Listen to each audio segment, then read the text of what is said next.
Oh God, I can't really tell you the story. Oh, Shit. come But on. I, Man, what's happening, man? You got Marshawn Beast Mode Lynch. Doug Hendrickson. And Gavin Newsom, and you're listening to Politickin. June on the beat. June on the beat.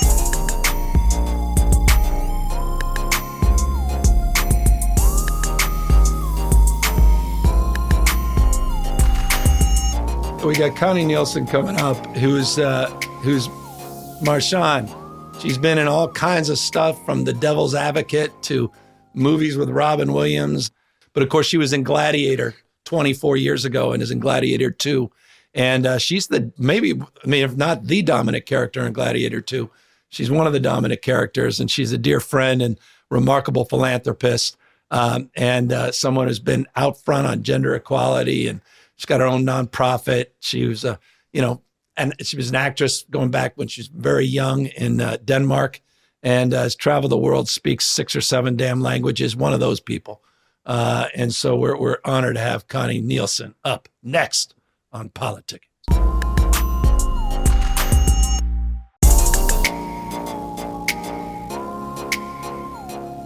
Connie, how are you? I'm good. How are you, Doug? I'm doing great. You are the hottest woman in town, in the country right now of this movie. How you feeling with it? I don't feel super hot, I gotta tell you. I guess I'm not dressing the part really, just a sweater. Well, I have my Marshawn shirt on. Don't forget, don't eat your chicken and Don't eat your chicken.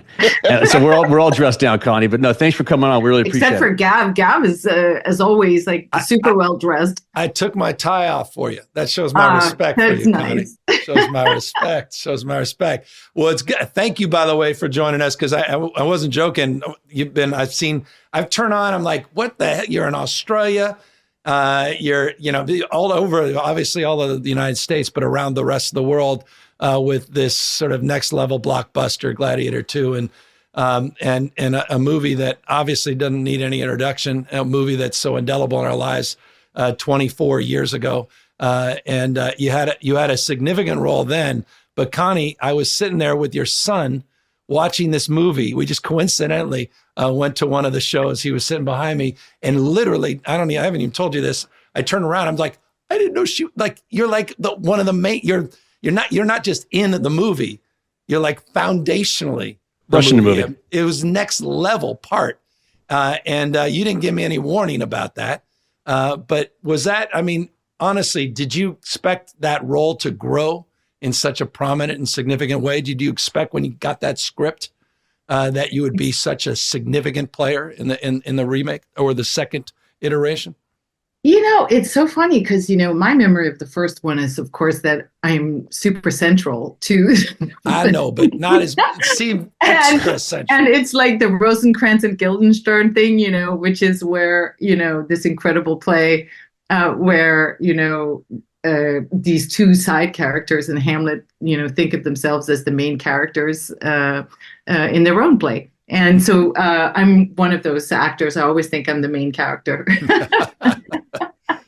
But was it? I mean, it's a remarkable movie because just the ability to take something that was, almost perfect, that's 24 years old, with so much expectation, and actually match that expectation and exceed it. And that's a risk in and of itself. Just be participating. There's been a lot of great flops in the number 2 movies. But this isn't one of them. And did you know that right when you saw that script, or you just knew that before you even got the script because of the team that was assembled? I mean, I wasn't sure about the script, frankly, until I read it. It seemed like an impossible task to create such a story that could actually measure itself next to the original. And as you said, there was a lot of love for that first film. And I think people were worried that we were going to come and ruin it. And what we've had is so many people who have literally said, I actually think I prefer this one to the first one. And so there's a lot of love for both Gladiators, that's for sure. And, I was definitely worried. And then I read the script and I realized, no, this is a really great story. So, I was excited to start it. I love it. Well, Connie, take me through the when you're done with it, because obviously we have another budding movie star here with Marshawn, who's now in entertainment. But take me through when you're done. It seems like Gavin said, you've been on every continent, it premieres every place, and you've been at the Grand Prix in Vegas. You've been or F1. You've been everywhere. How's that the last 3.5 weeks been? You've been on the road, interviews every place. Has that just been nuts in terms of what you've been doing for it? I've been on the road for 6 weeks. And if I tell you like my itinerary, you will faint. I mean, it's definite. It's crazy. But it's also been kind of amazing, to premiere the film in Sydney, in Tokyo, in Paris, in Copenhagen, in London, Los Angeles, New York. Like, it's been pretty crazy to meet with the fans in so many different locations and see them be so excited about the film and frankly also about my character. Like, just a lot of people have just shown Lucilla a lot of love, and it's just been beautiful. And I'm curious, Connie, just with the experience you had 25 years ago, and you're out, I imagine, a version of a world tour. Is this? I mean, is it? I think it was Marcus Aurelius who's sort of the OG of this, the first film. He said you never walk in the same river twice, not because the river's changed, because you're changed. And 24 years later, you're a very different person. The maturation of your character gave you that ability as well to bring that to life. And that's what was so wonderful for me to watch, just in terms of knowing you, which is always strange, knowing someone and then seeing them on screen, but how you can just see your joy in trying to bring that complexity and that maturation to the character to life, and have, I thought, just more room to run with that. But what was the experience of being back out there from a global perspective? Was it the same river twice, or was it something even more extraordinary? No, in fact, I think I used that precise take on it, that you in fact can't walk into the same river twice, because the river has changed, and so have you. I've changed, and even like the Roman Empire that we're talking about has changed, and that was what was so interesting for me, because I really just put myself in the place of Lucilla. What would it have been like for Lucilla had she had this experience of being like the daughter of Marcus Aurelius? And Marcus Aurelius had presided as the fourth emperor in a line of four emperors in a row, 80 years of unprecedented growth and like positive governance of this empire. And even so, we've cast Lucilla as a Republican who continues to believe that ultimately, freedom for the people is the only truth that they really can, push for. No matter how benevolent this dictatorship has been, well, not quite dictatorship, but this emperor position has been for Rome. And we see why, right? Because after Commodus dies, you have a series of horrible rulers of Rome. And it must have been incredible for people who still remembered the Golden Age at that time to go back to look at what had happened to their once proud, sort of shining example of a democracy, different from our terms, but in their terms, a democracy back then in 20 years. You have a moment when our film starts where the Praetorian Guard is basically just selling, auctioning off more or less the position of emperor to the highest bidder. It's a sad state, and I imagine what it must have been like to watch that. Marshawn, were you familiar?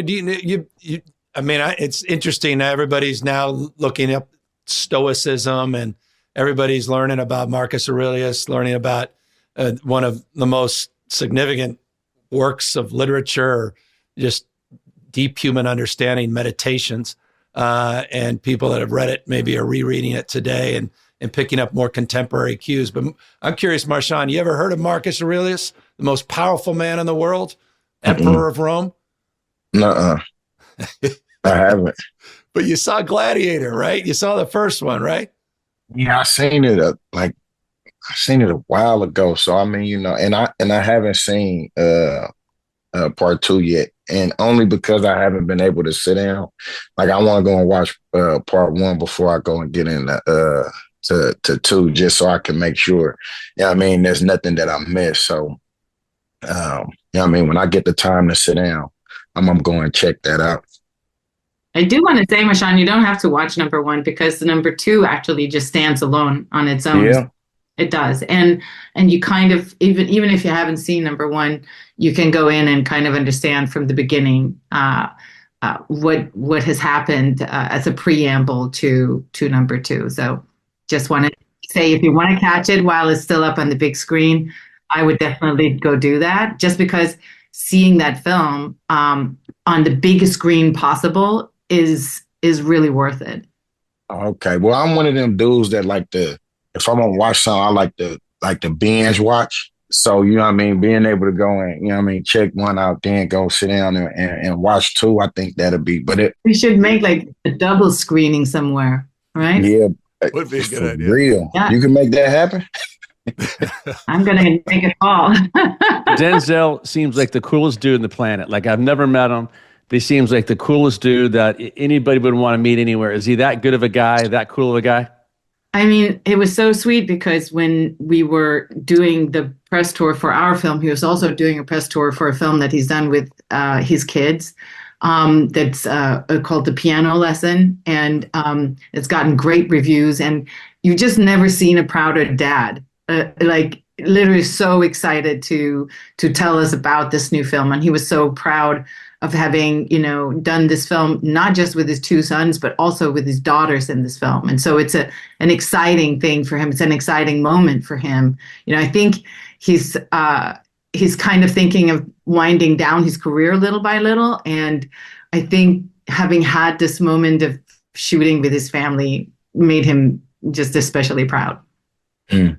No, did you guys, I mean, it must have had conversations over the years about the prospect of making number 2, right? This didn't come out of the woodwork. Was Denzel always, I mean, did Ridley Scott, did they have Denzel in mind for a decade or so for this role?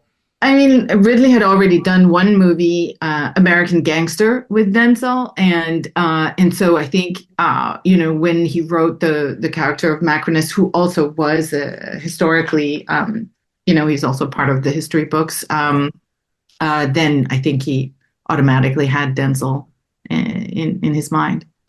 It's good.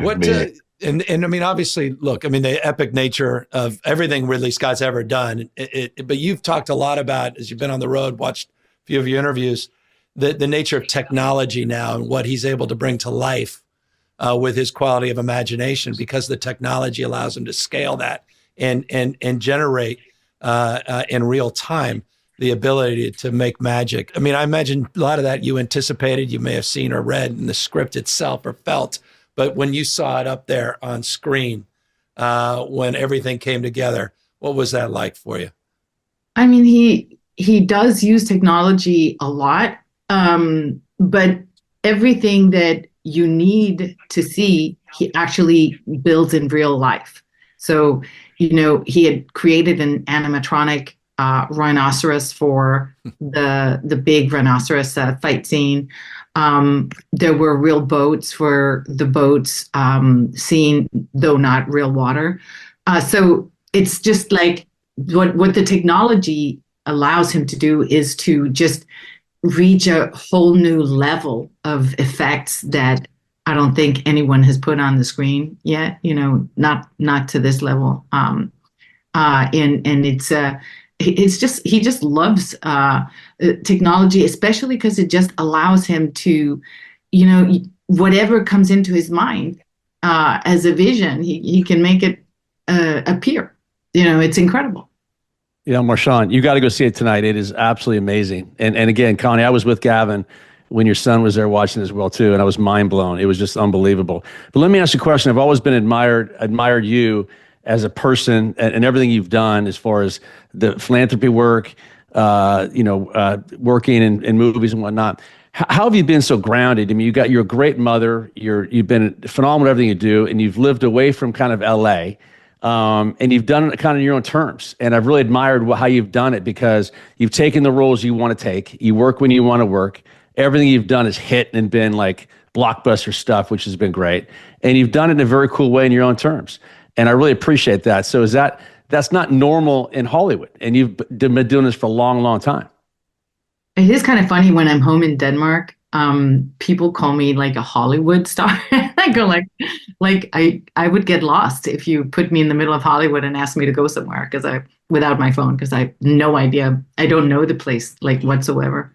And it is strange for me when I do go to LA, because I really don't know very many people there. I'm just as much a tourist as anybody who goes there, you know. Right.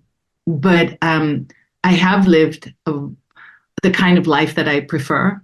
I am sort of someone who just likes to be with my friends and with my family, and to like I don't know, outside of my work, you know, do like a real life, like living with real people who live normal lives, you know. And I guess you could say that you know, the Bay Area is very privileged in many, many ways.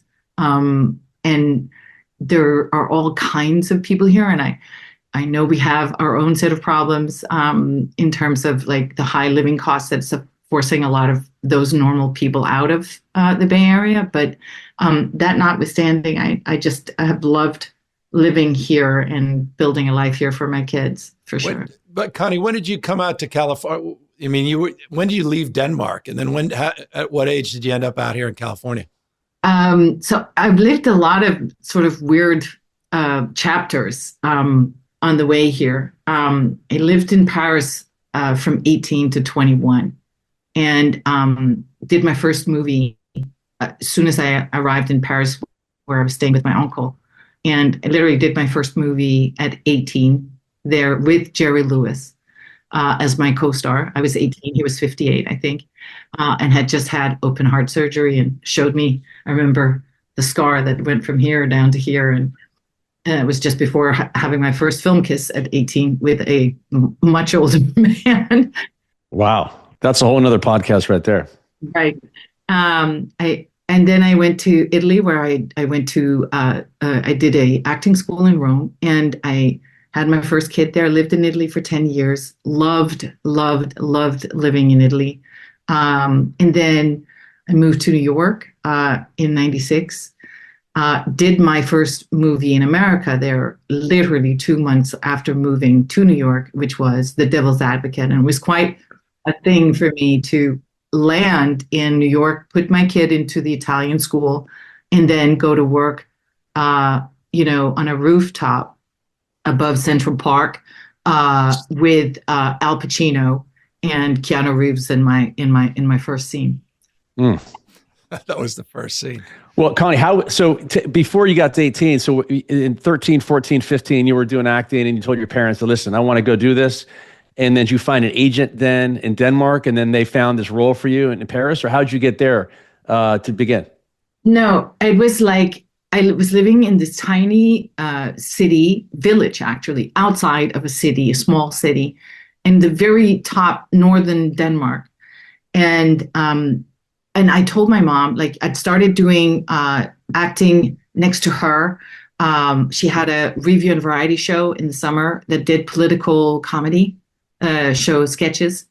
And I did my first scenes with her at 15 and 16.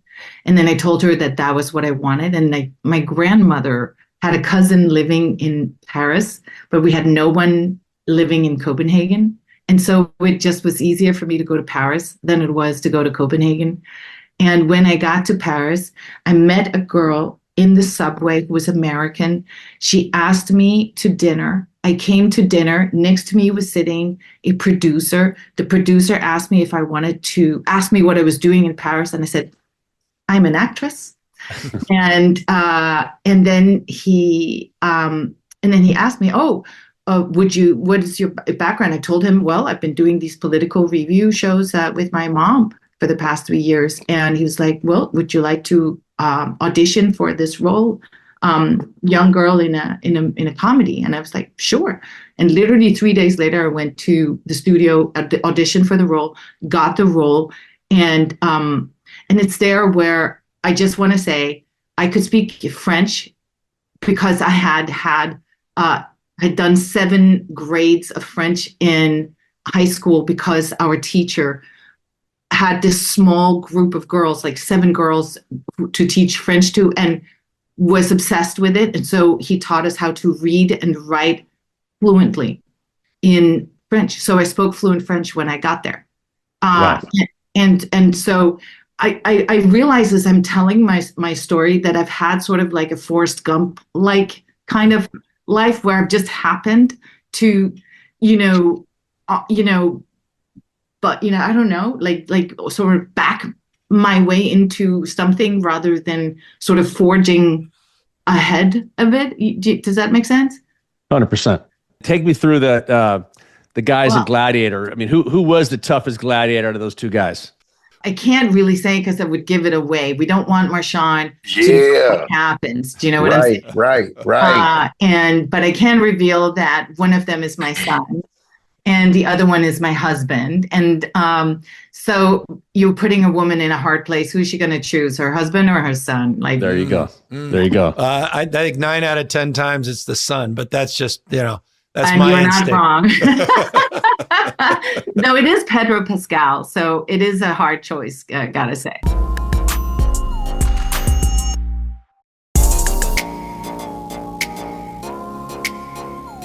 By the way, I'm curious, have you talked to Russell about this new movie? Do you guys like compare notes? Is he a FOMO that he's not in it? Oh God, I can't really tell you the story. Shit. But I did text him a picture of me and Paul, and said, "Look, our son," and he didn't think it was funny. He didn't think it was Oh, that's interesting. But that's got, legitimately, I don't even think about, how he's feeling about all this, just with all the fanfare and energy. And but we don't have to go down that rabbit hole. But one of the things, you have done is you've made a few movies and you've done it over and over again. I'm noticing a little bit of pattern. Wonder Woman, obviously, you got Nobody 2 coming out, but back to Wonder Woman. That was interesting.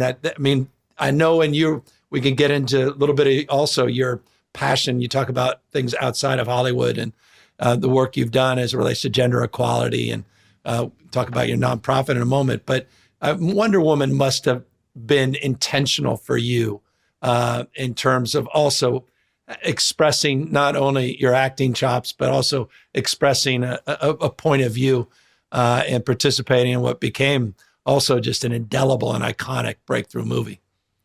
Well, I first of all want to credit, Patty Jenkins and also to a degree Zach, with just having the vision first, as a director, and then also our producer, to come up with this vision for Wonder Woman. I think that everyone fell in love with the world of Themyscira that Patty put up on the screen, with the incredible costumes, just incredible people who did a lot of different things to make this so beautiful. I was very inspired by an incredible book called Amazons, which is written by a Stanford, just a wonderful professor at Stanford in I'm so sorry, I'm blanking on her name, but just like an incredible woman who, in her studies of anthropology, had,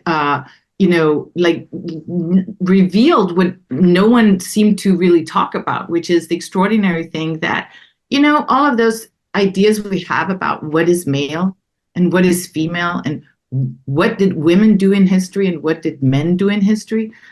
Well, it turns out that a lot of these ideas about warriors being male and, people working in the home being female were misleading simply because anthropologists, just assumed that if they saw a sword in a grave, well, then that was a male grave. And if they saw a bowl in a grave, well, then that was a female grave. But what this anthropologist then realized or like describes in this book is no, in fact, when these new female anthropologists started like testing these graves, it turned out that the DNA revealed that all the way up to 20% of these graves were actually female warriors. In like places like Kazakhstan, Bulgaria, and parts of Serbia, where the Amazons that were considered mythical were in fact not therefore mythical, and were in fact these female warriors that really grabbed the imagination of the Greeks, who were famous misogynists and who just could not even bear to consider this idea that these women were warriors and able to, beat them in battle. And so that was my inspiration for Hippolyta, the character that I played in Wonder Woman. For me personally, as I kept in mind like this one grave that I read about, which was like the most famous grave. And it was a woman warrior. She was covered in gold plates, like as in her grave. She was buried with her hunting dog, with her hawk, her trained hawk, that she used for hunting, and 7 horses. Wow. And so she must have been insanely rich at the time, and it just like could not get her out of my mind. Like this, that's a story that you just never see.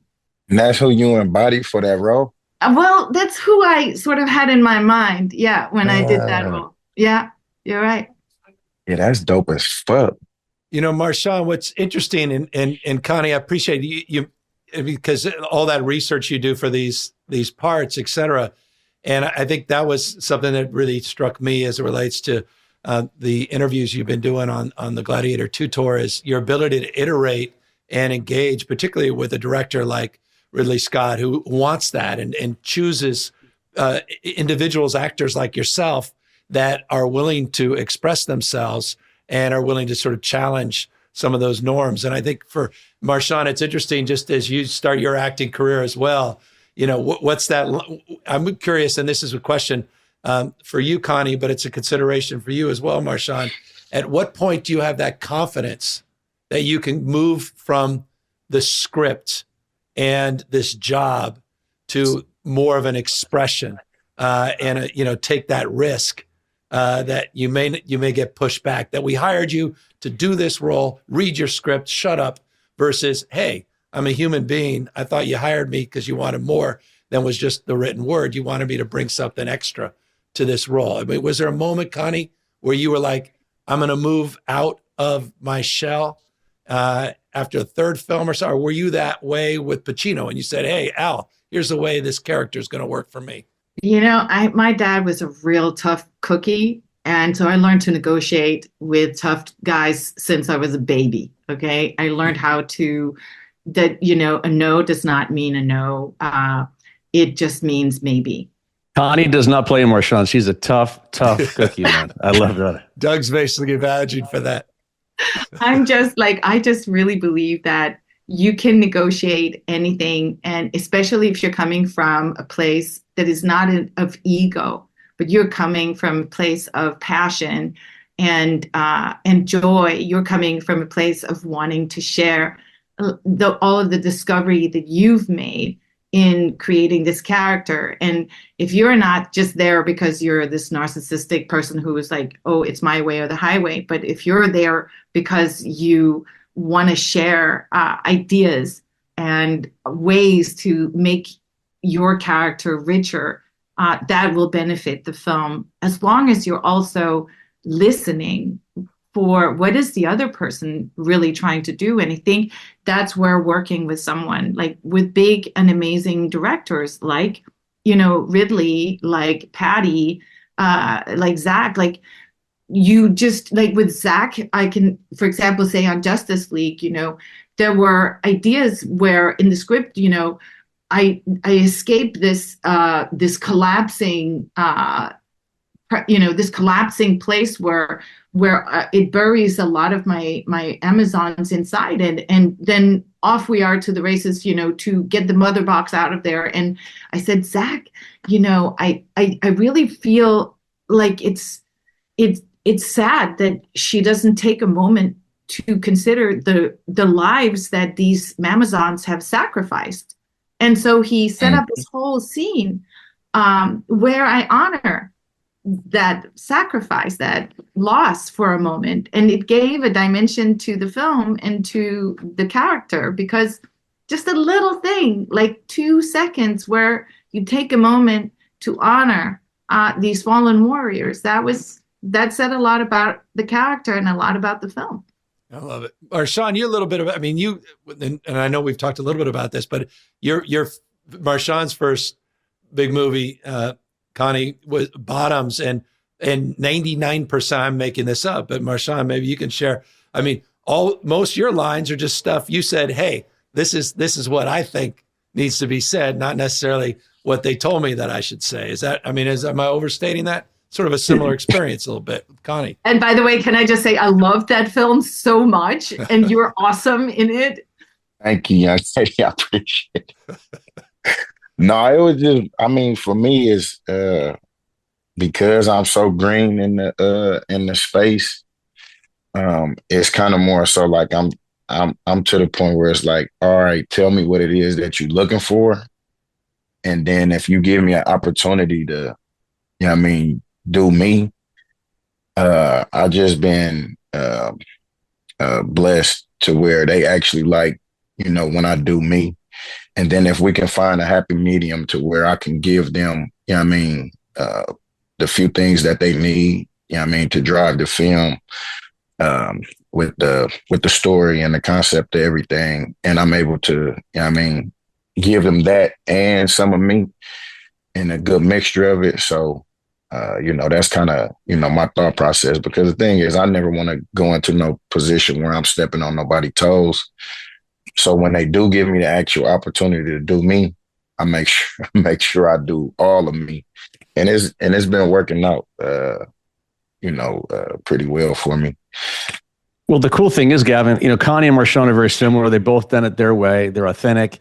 They're humble. They're not going to, like Marshawn, to step on anybody's toes, but they're going to have their own mind and think and do it that way. And Connie, honestly, everything you've talked about in your life is very similar to how Marshawn's lived his life.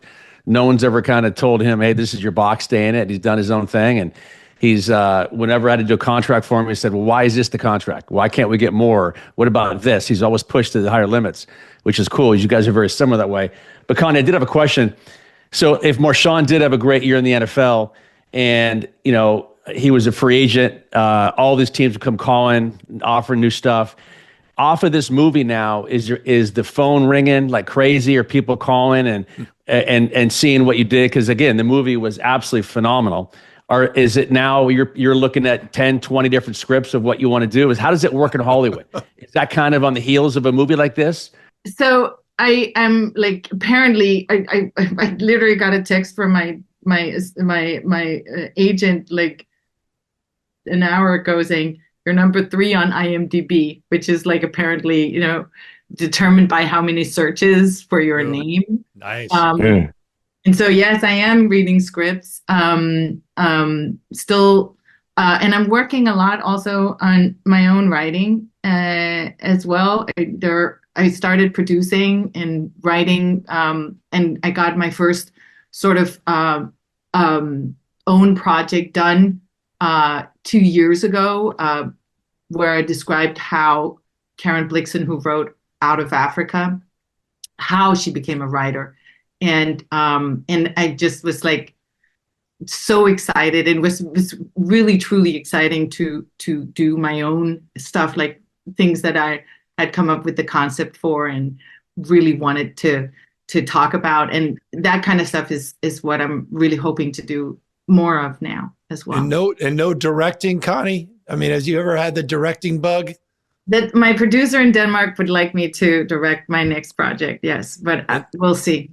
I take it one step at a time, and as just like Marshawn, it's about being humble and also honoring the process, and I really so I feel like I would love that, but I also am aware of how many much better directors than me that are out there, and so if if the right thing comes along for it, then I would love to do it. I saw My Old Ass the other day after my youngest had recommended it to me, and that's an actress who has now made her second movie, and that film is like unbelievably good, and just it's inspiring when you see that stuff happen.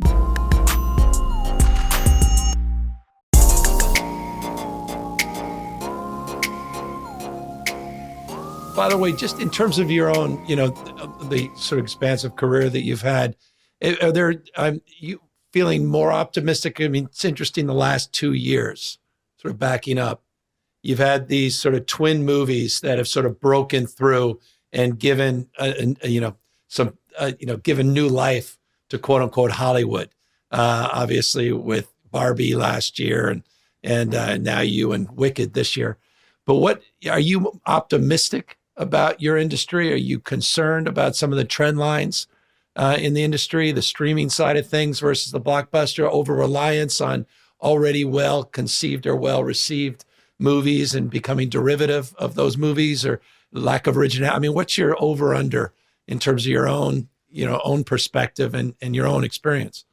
I mean, my perspective is colored by the fact that my great-great-grandparents had movie theaters. They had 3 movie theaters. My great-great-grandmother built 3 movie theaters. My great-grandmother had built and operated 1 movie theater. My great-grandfather made his own comedy film movie. And then my great-grandmother stopped her movie house in the late 60s because this craze for bingo. That's Marshawn's mother. I'm about to say, what kind of bingo?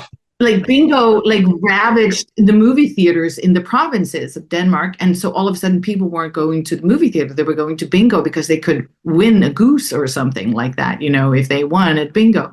They played bingos for gooses? Yeah, they played, and you could win something, and it was usually like a frozen something. Wow.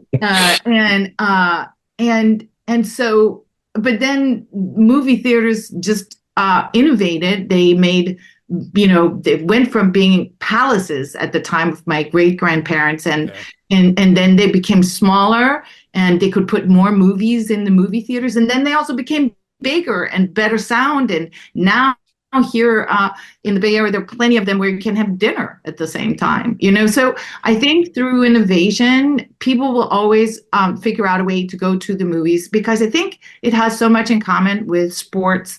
If you did not have the people sitting there watching sports, it would not be the same thing. Being a part of it and participating in whether a story, whether it's something that's played out on the field or shown on the big screen, it's a communal experience, and I just don't think that will change, and I don't want it to change. For me, in my mind, I trace it back not just through my family over the past 115 years. But also because that's 115 years since my great-grandparents opened their first movie theater. But I trace my job all the way back to ancient Greece, and probably before that, where people sat in huge arenas and watched plays.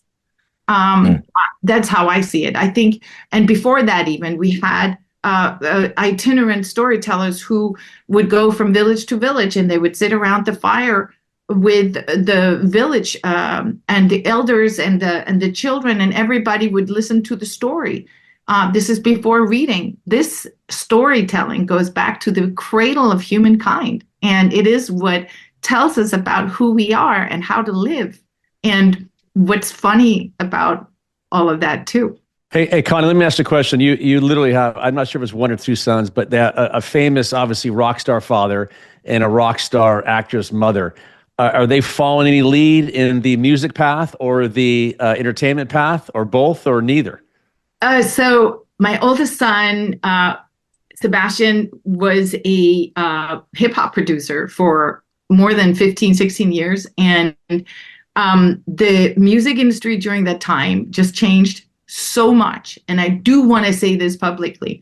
The way that, and I say this also to a legislator, the way that all of the money is amassing at the very top of that food chain, meaning in the distribution access, meaning streamers of the music, is quite literally killing talent and making them go away from music because they don't know how to monetize it anymore. A very few people can monetize it.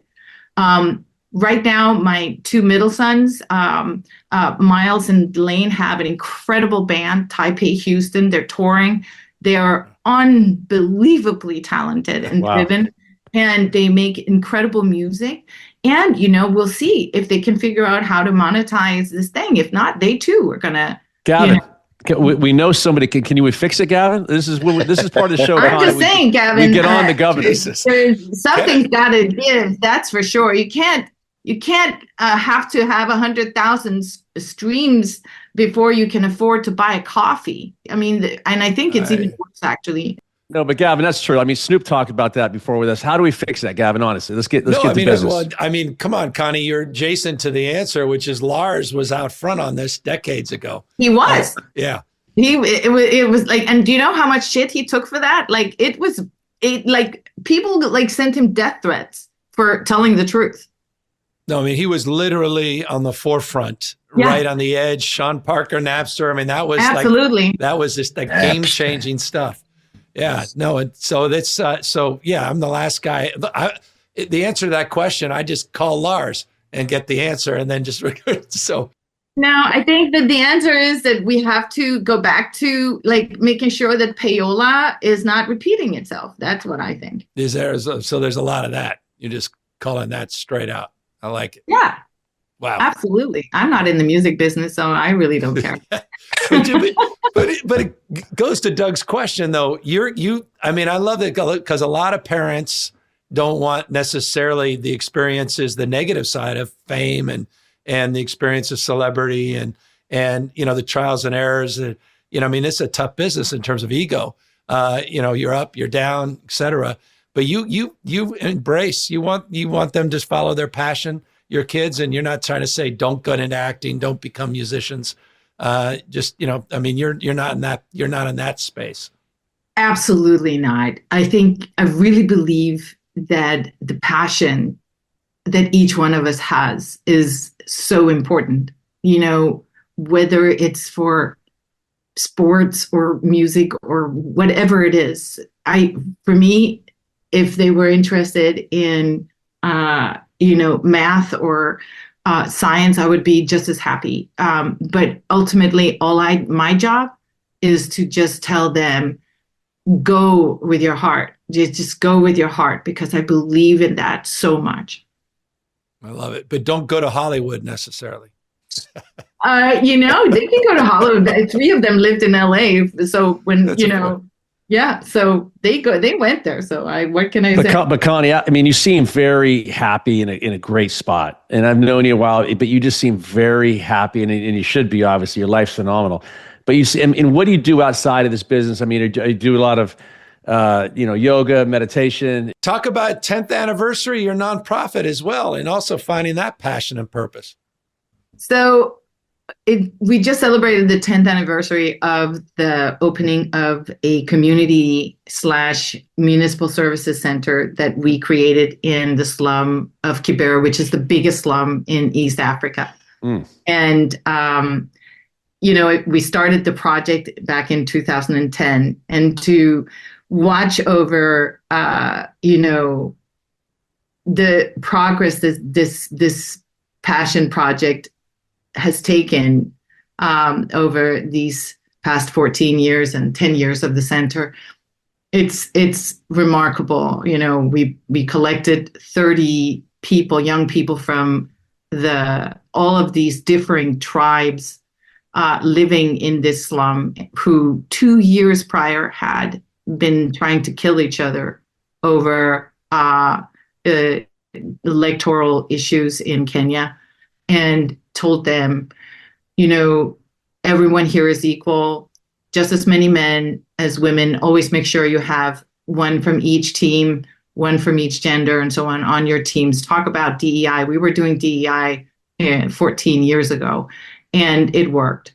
And, you know, our center became a place of peace and of progress, and a place where anyone who wanted to get a skill sets and education get a loan, start a business, go on the internet, take a bath, use the bathrooms, and bring home clean water.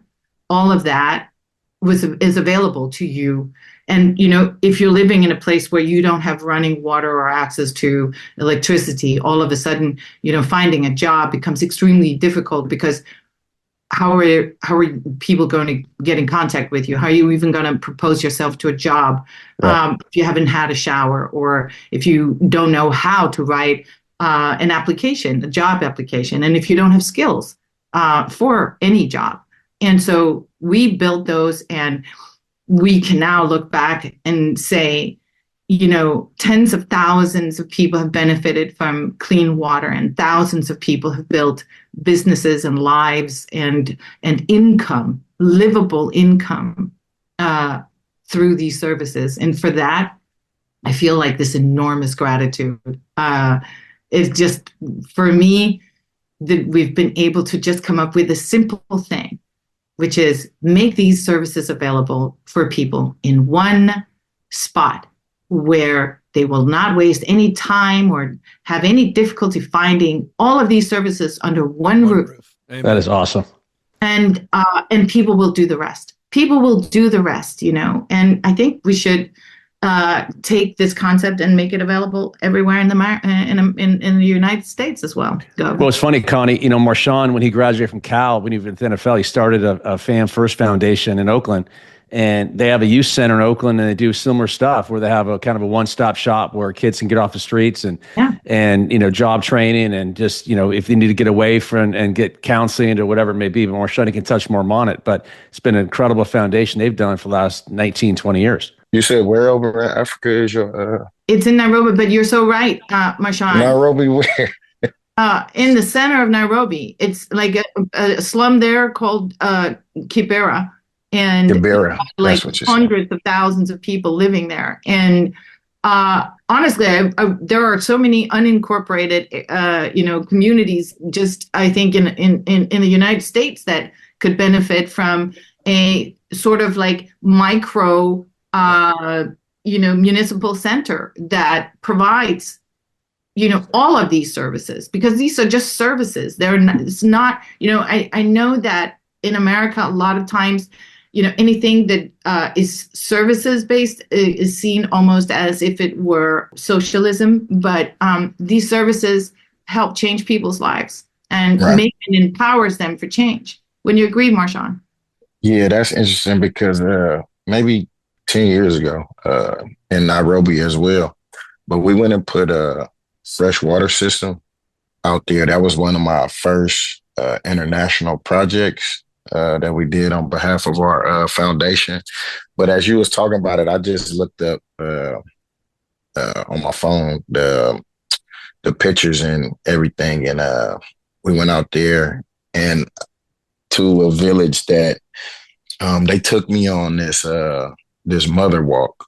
So they took me on a mother walk with you know, all of the women from the village who actually take care of everything. You know, the husbands go out, you know, and work. Could be from, you know what I mean, months on at a time. And before we actually went to the water system, I got to see like what it was like as like a day in the life. And I mean, we walked from the village to the watering hole where, I mean, everybody came there.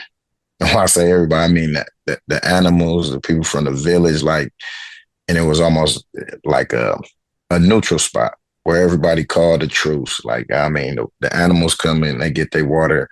The mothers walk there. It was probably like a half a mile. And they say they maybe make that walk maybe like 10 to 15 times a day just to be able to have water and shit. So before they actually took me to the system, this was like, this is what we have to do in order to get, you know what I mean, our water. And then we have to boil it, you know what I mean, to sterilize it and do that. So when we go to the actual water system where, you know, it was maybe like 3 or 4 fountains, you know, the big water tower. And I'm just like, oh, okay, this is pretty convenient. This is pretty nice. But, you know what I mean, when you start speaking of the services that you're able to provide for these individuals, just the fact that how appreciative and the gratitude that they show just to go to a place where they can actually get fresh water.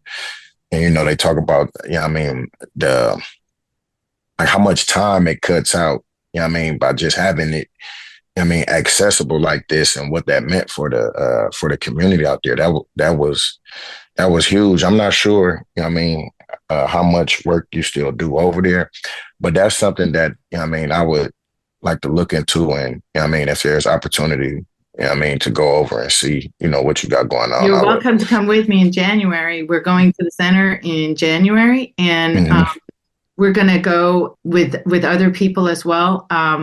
The center is completely self-run by the community members. Mm-hmm. And when you go to the center, you have both our own well. We have our own solar system. We have our own water bottling plant now. Okay. We have 80 computers for IT training so that people can get jobs. And just in a 3-month course, people can access IT jobs at a low level that, you know, brings them 7 times up in wages just from the first month of work. And within 6 months, you know, they're able to radically change the income for the rest of their family. In addition to that, we also have our own bank that was started by our own people, now has a loan nut that has grown organically of more than $400,000. That's big. And they take a very low interest rate. That's how we grew it, very, very low, so that people can afford it. We have both a mini MBA class every summer for entrepreneurs. We have, as I said, lots of IT class, but we also have a music and film studio where people can learn how to become videographers, photographers. We do a course with Nikon. So we have like all of these different areas that people can use. And then we have, 20 toilets and showers for men and women. And so you kind of have like this whole sort of like every aspect of how to get ready for a job that's there. Connie, congratulations, man. This is unbelievable what you've done. Yeah, Doug, what are you and I doing for a living, buddy? I mean, we got, listening to these two.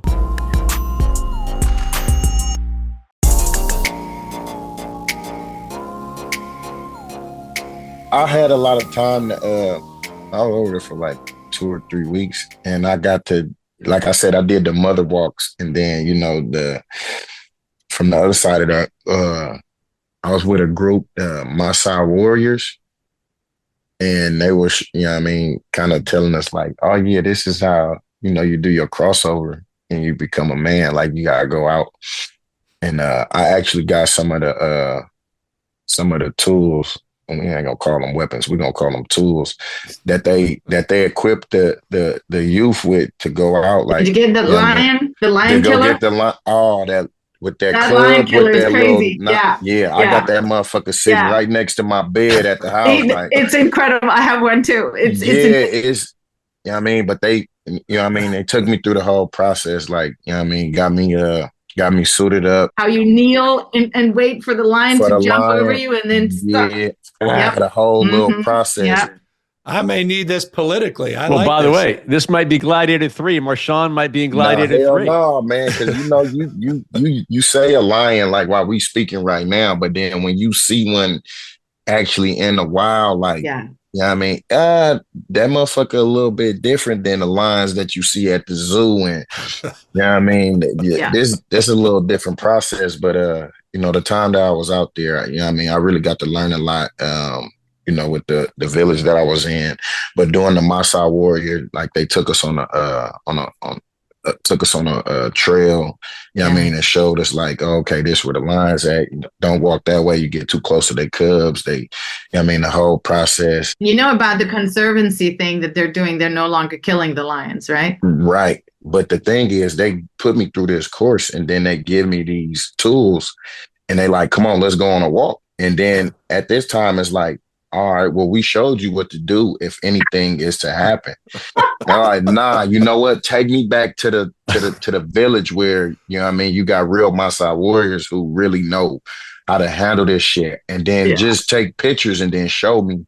That way I could say, like, I was there because, I don't really, the animals and the wildlife and, I wasn't really for that. So you haven't done the safari on foot experience where you go out? No, I said I started. Yeah. I started until I seen like how real it was. And I'm like, nah, it ain't no gates. It ain't no like that's visionary lines or nothing. It's more so like that's right. We have a level of respect here. You respect, what they got going on and they respect what we got going on. You just don't cross that line. The thing is, I don't see these lines. There's no, no course. So they saying don't cross this line. And I'm like, well, there's no line here to cross. So you mean to tell me if I just step out of place? Yeah, I'm gonna go back. But I got renamed out there. They gave me a name, Kit Rop. It was around the time that Kit Rop had won the 800 in the Olympics. So, and I'm, trying to get an understanding of my name, and they tell me it's like Rain Man. And I'm like, Rain Man. Oh, okay, it makes sense because I had brought the freshwater system there. And so the name kind of went together, but it was a great experience. And then I had worked with a company that, got me out there to put all this together. So, as well as, like I said, if it's an opportunity, to put something together while you're going. Marshawn, you're so welcome to come with us. Absolutely. Happy to do it again. And this time I'll drag you with me on a walkabout. Come on, you can do it, Marshawn. You got your own tools. I do. But the thing is, I got too much respect for the animals in their kingdom. And I understand that this is their kingdom. I got no problem with, watching from afar or looking at the pictures with individuals who are brave enough to put themselves in that type of predicament. I'm just not that one.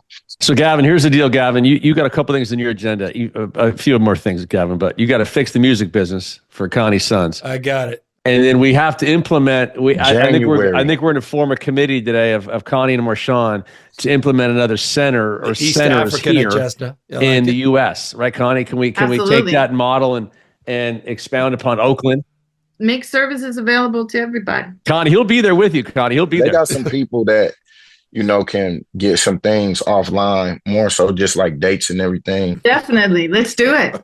So we, like Doug was telling you, we got a foundation in a community center in Oakland who, between me, my cousin, Josh and Marcus, individuals who also played in the league that. I think I met them. At one of Doug's, like one time with Doug, I think.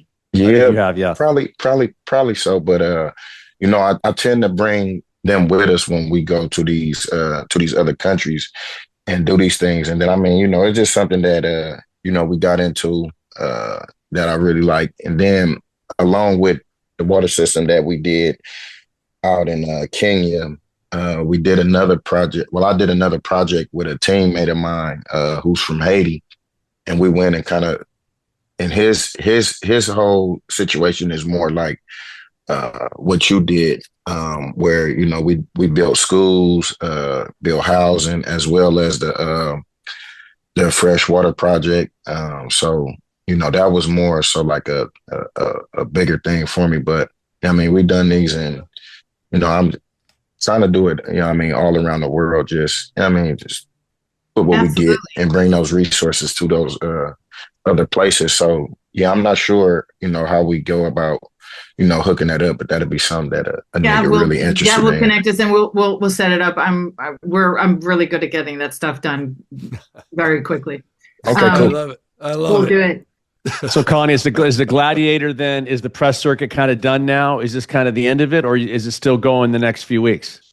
We've got a few things still to do coming up next week. And also, I don't know, like there's just we have the San Francisco Film Festival going on right now.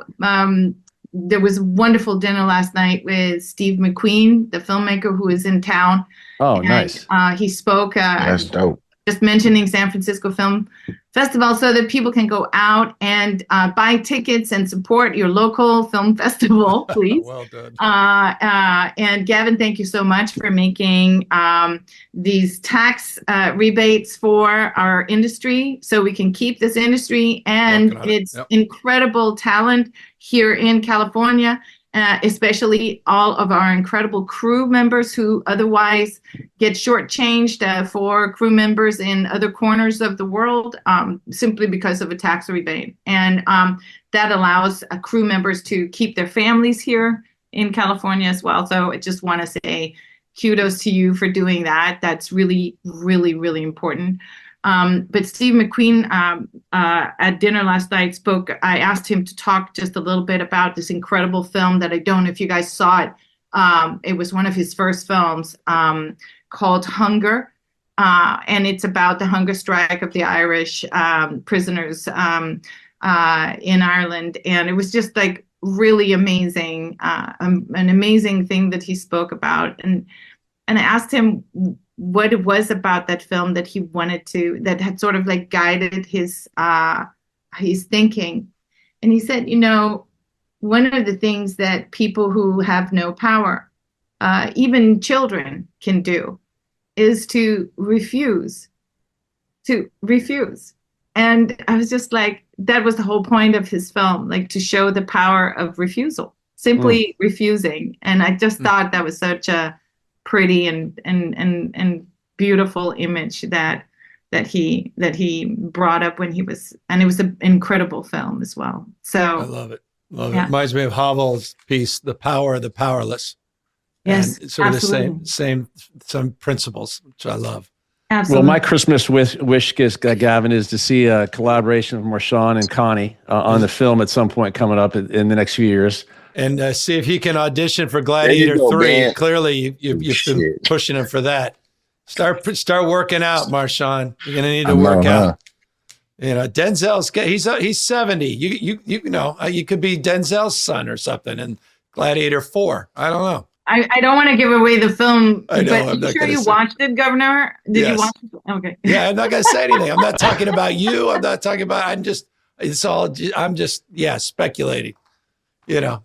It's all interesting. That would be a weird plot, Gavin. That'd be an interesting plot. But it would be a little confusing. It's a lot of you know. It's Hollywood. It's not Hollywood. It's you know, make believe. It's whatever it is. It's make believe. Well, Connie, nothing about you is make believe. You're the real deal. I'm grateful. We're all grateful you joined us today. Congratulations on another successful tour around the world. Congrats on everything you're doing outside of the day job as it relates to the big screen, and thank you for your integrity and your friendship, and thanks for your contributions overseas, not just across our country and the state.